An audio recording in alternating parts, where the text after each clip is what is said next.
Hello, and welcome to Anime Audio Commentary. Today I'll be commenting on episode 35 of Fullmetal Alchemist Brotherhood. If you'd like to watch along, then start watching now.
So last we left off, things were getting a bit interesting in that Sloth had shown up inside Fort Briggs, and the Elric brothers were being a little bit evasive about giving answers.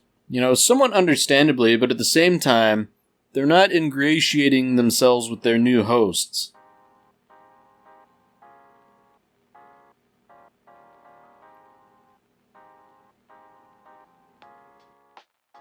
I guess it's pretty understandable that Buccaneer's effectively holding the Elric brothers at gunpoint and saying, hey, if we're going to immolate this thing, you guys are carrying the gasoline.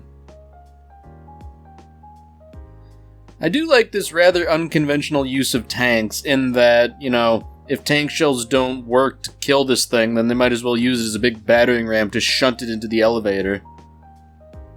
Now, that said, Sloth is nothing if not prodigiously strong. Although I have to say, I really appreciate how the Major General is leading from the front in her own personal tank. I think that really speaks to her character, that she's not asking anyone else to do anything that she herself is not willing to do first.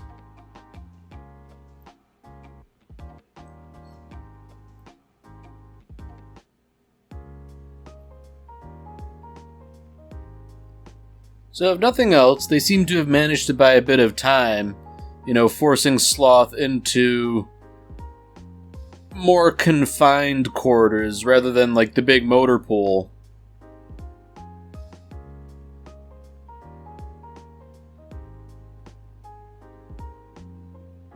So good news, they've managed to slather him in gasoline, but whether or not it's going to be a permanent solution to this problem is yet to be seen.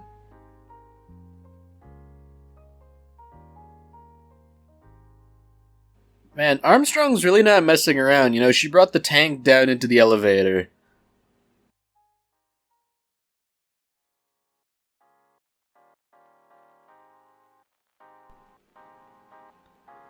Once again, we get this demonstration that tank shells really don't do too much. They just sort of, kind of bounce off of Sloth.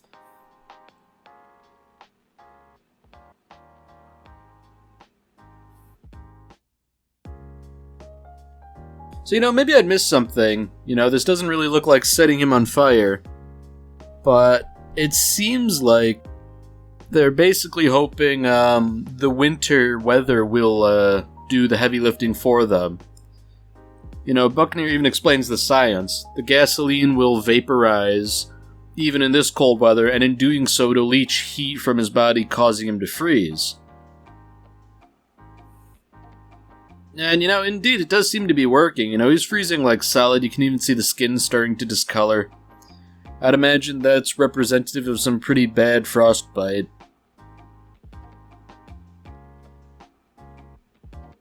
So the real question now is whether or not this is going to be a permanent fix to the problem. You know, if he's like freezing solid, I highly doubt he's going to start getting right back up. But given his inhuman physiology, he might eventually be able to sort of shrug off the effects of the cold. So perhaps understandably, Armstrong, being the pragmatic general she is, has decided to toss the Elric brothers in the brig. Because, you know, they ultimately only helped under duress. That's highly suspicious, if nothing else. I mean, I guess, from her position, you know, if they're being sneaky and evasive about providing answers, you know, what else can you really do?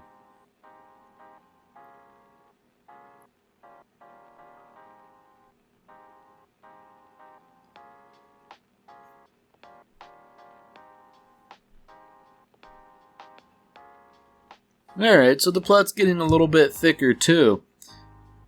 Fort Briggs has sent an away party to investigate the hole that Sloth had emerged from.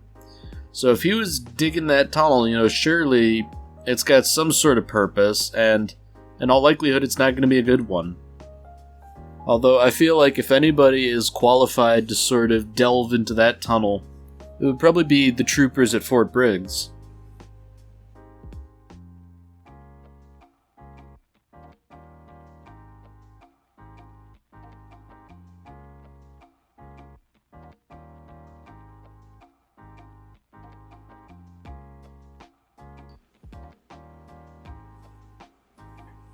Alright, now this is an interesting little development. Miles here, I believe he was a major, is debriefing Kimberly, I guess you'd say. You know, in a weird sort of way, their goals seem to have aligned here in that they're both after Scar.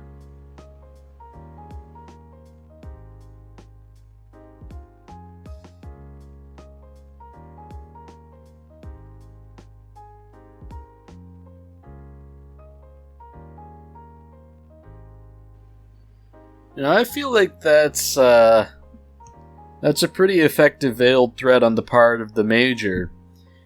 I'd imagine he has a fair bit of umbrage against Kimberly, being the killer that he is, but at the same time he doesn't have the luxury to openly threaten him.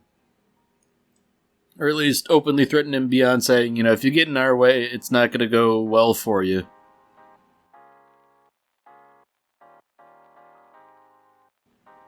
So once again, we have General Raven.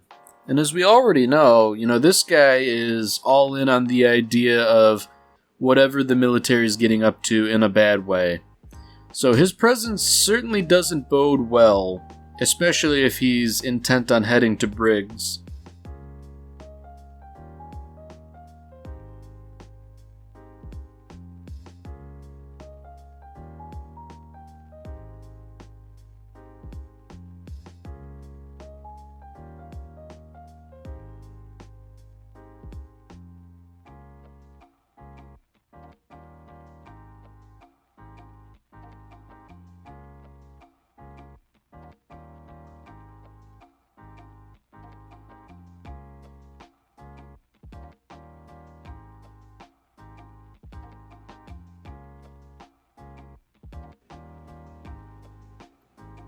So this is a bit interesting. We're getting a little lesson on alchemy and how it essentially uses like the natural energy of, well, nature, I guess. And it makes sense in a way. You know, a moving river has kinetic energy.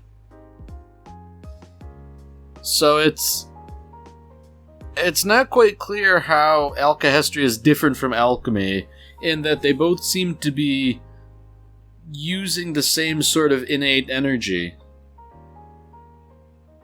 It seems for one reason or another, the practitioners of alchemy have learned to bypass what would otherwise be a big stumbling block for the alchemists of Amestris.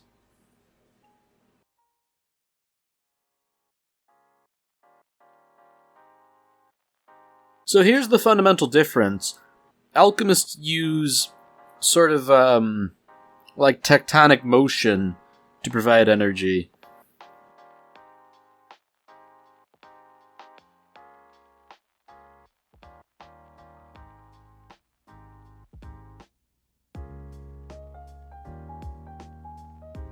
So this is where the plot gets really thick here, because, Mei Chang, being in tuned as she is, she can feel that there's energy, but it doesn't feel like the energy that they describe it to be. So, perhaps that plays a part in this whole conspiracy that's going on.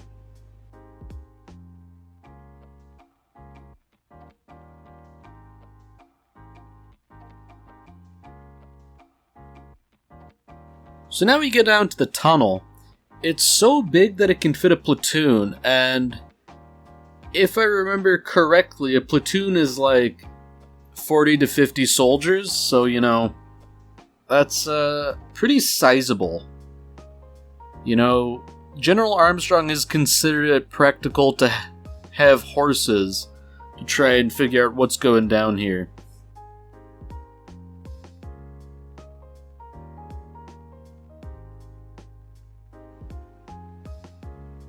Uh-oh. Oh dear. Izumi wasn't exaggerating in the slightest. She managed to bedevil the soldiers at Briggs for an entire month in the desolate hellscape of winter. That just makes her even more scary. I wonder how she and General Armstrong would get along. I feel like they'd either hate each other or they'd be way too similar and they'd get along.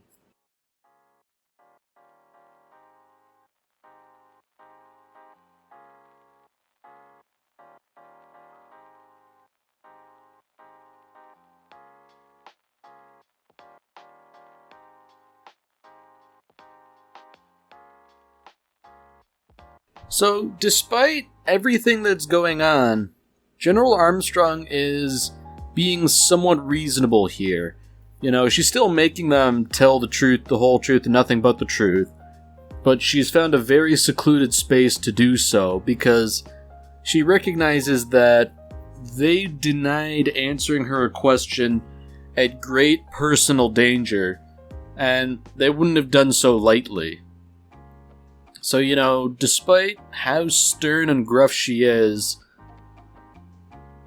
General Armstrong is both reasonable and honorable, and I think that's highly commendable, especially considering the amount of corruption we know there to be in the Emestrian military.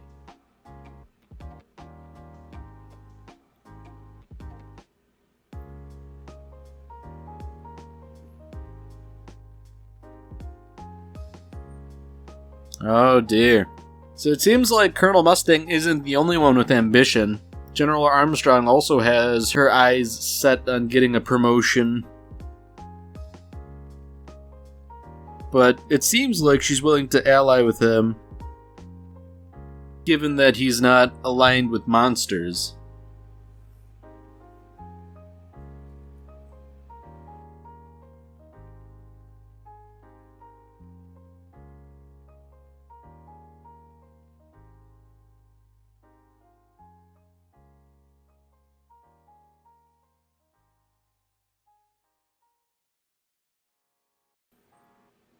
Oh dear. So Edward's actually going to spell it out for everyone. There's a big circle around Amestris, and now we're marking all the points on the map where there was big political goings-on with bloodshed. Wouldn't it be interesting if this all formed an alchemical pattern?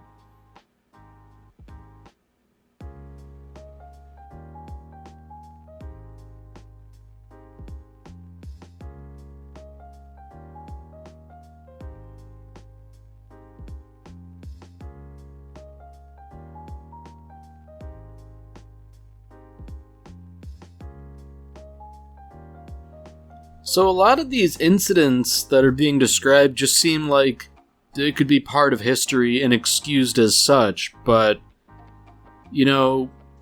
given what we know, it really paints a scary picture in that none of these seem to have been accidents. Even worse, the Elric brothers are learning for the first time that things have sort of gone to hell in Lior again after they left. It's rather unfortunate considering they had sort of left thinking they put a nice bow on everything.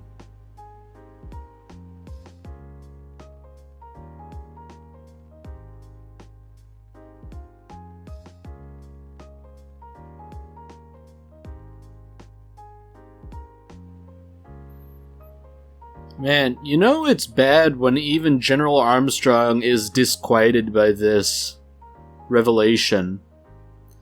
In no small part because it's very similar to the circle from the Fifth Laboratory, which was used to create Philosopher's Stones. So, at this point, there can really be no doubt. The homunculi seek to essentially destroy the entire country and make it into one big Philosopher's Stone. That's definitely no good for the residents. I'd imagine it would be quite fatal.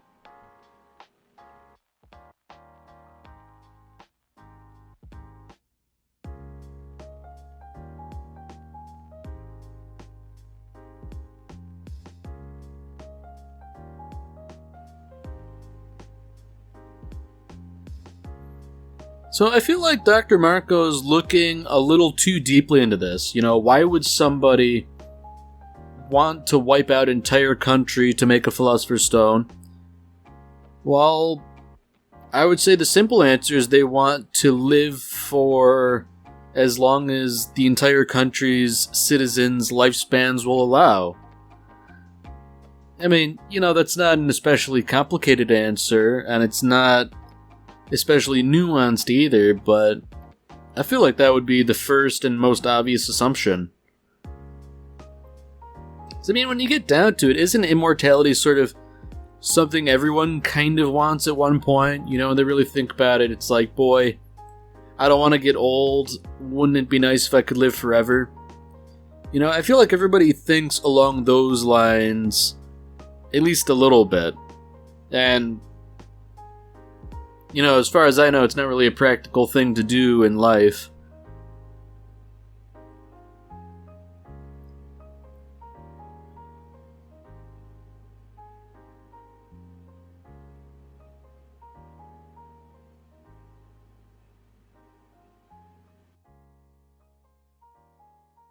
Man. So it seems like everybody's finally up to speed now. Amestris was made for this very purpose, and that Edward is, I guess, kind of assuming that maybe Hughes had figured this out, and perhaps even the freezing alchemist, Isaac McDougall, I believe his name was sort of privy to this too, hence why he snapped. In retrospect, he really did nothing wrong, except for not spelling out why he was doing what he was doing. Uh-oh. I feel like the general has, she said something she probably shouldn't have voiced out loud, that, if this is all true, then Briggs is the next target. I feel like that's tempting fate. Of course, if they are going to attack Fort Briggs, nobody is better suited to defending it than General Armstrong, I'd imagine. Especially if she knows what's going on. I'd imagine she's not going to fall for any lies they would tell her, and in fact, she might even be willing to make the first strike. More to her credit, honestly.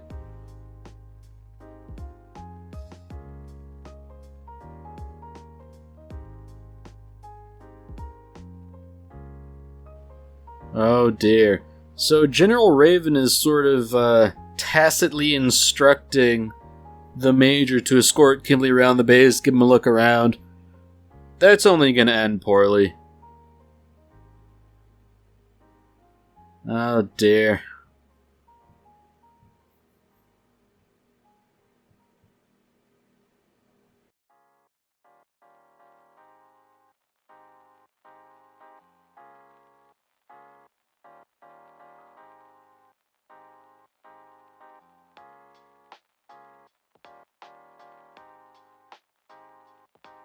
So it's nice that General Armstrong is going along with this whole proposal that she tries to get a bit of information out of the traitor. You know, she's sort of playing stupid about the true nature of sloth in hopes that General Raven will drop a bit of information.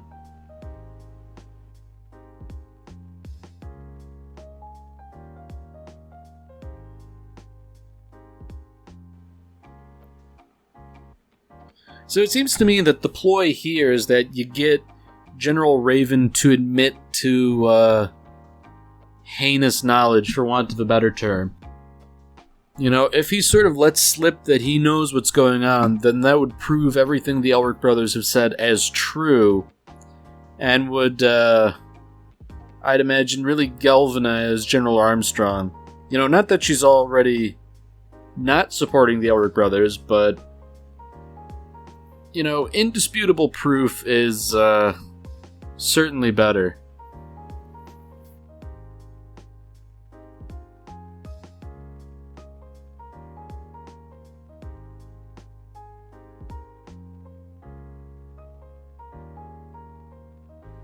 Man, you know, I wonder if General Armstrong is doing this for fun, or if she's, like, playing a bit here, pretending to be, like, a more stereotypical woman.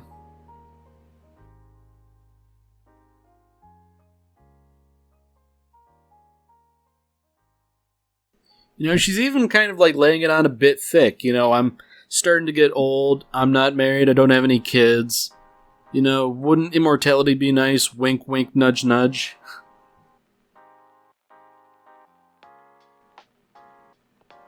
You know, I feel like she's not being particularly subtle here, but it seems to be working. You know, General Raven's gonna start giving that spiel. You know, wouldn't you like to be immortal? It's possible. You just have to become evil.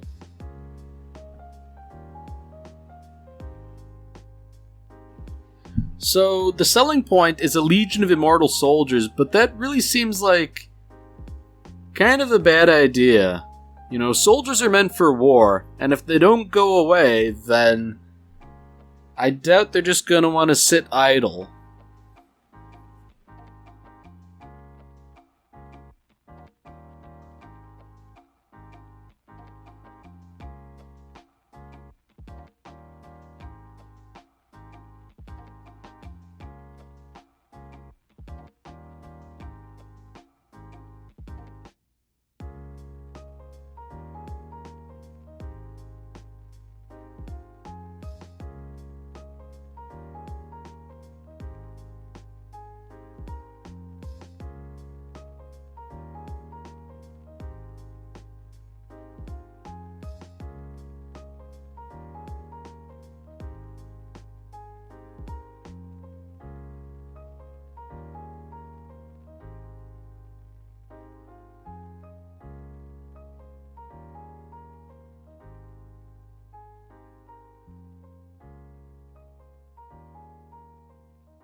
Alright, well that's it for this episode. If you've enjoyed it, then by all means, tune in for the next one. See you, Space Cowboy.